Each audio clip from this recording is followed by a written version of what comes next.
সংখ্যালঘু মোর্চার উদ্যোগে রক্তদান শিবির। ভারতীয় জনতা পার্টির অন্তর্গত সংখ্যালঘুদের সংগঠন ভারতীয় জনতা সংখ্যালঘু মোর্চার রাষ্ট্রীয় সভাপতি জামাল সিদ্দিকীর জন্মদিনকে সামনে রেখে শুক্রবার ধর্মনগরে রক্তদান শিবির অনুষ্ঠিত হয়।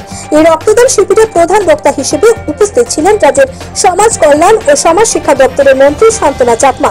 উপস্থিত ছিলেন উত্তর ত্রিপুরা জেলার জেলা পরিষদের সভাধিপতি ভবতোষ দাস, বিজেপি উত্তর ত্রিপুরা জেলার জেলা সভানেত্রী মলিলা দেবনাথ ও সংখ্যালঘু মোর্চার উত্তর জেলা সভাপতি আব্দুল মান্নান চৌধুরী সহ অন্যান্যরা।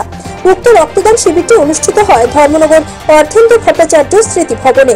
এক সাক্ষাৎকারে উত্তর জেলার সংখ্যালঘু মোর্চার সভাপতি আব্দুল মান্নান চৌধুরী জানান, রক্তদান মহৎ দান।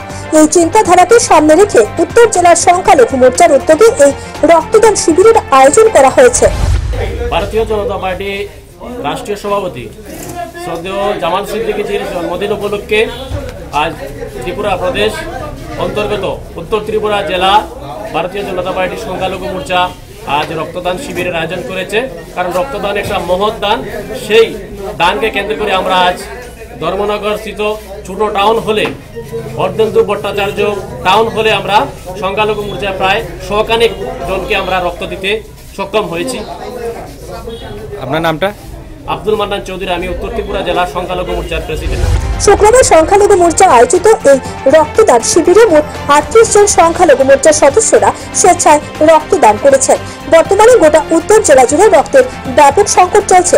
এই সংকটময় পরিস্থিতিতে এমন রক্তদান শিবিরের আয়োজন করে সংগঠনের যুবকদের রক্তদানে উদ্বুদ্ধ করার সংখ্যালঘু মোর্চার এই প্রয়াসকে সাধুবাদ জানান রাজ্যের সমাজ কল্যাণ ও সমাজ শিক্ষা দপ্তরের মন্ত্রী শান্তনা চাকমা। যারাই শুক্রবার স্বেচ্ছায় রক্তদানে এগিয়ে আসেন তাদের সকলকে ভারতীয় জনতা পার্টির তরফ থেকে ধন্যবাদ জ্ঞাপন করেন মন্ত্রী শান্তনা চাকমা। ধর্মনগর থেকে নিজস্ব প্রতিনিধি রিপোর্ট সাথে খোঁজে 24 ঘন্টা।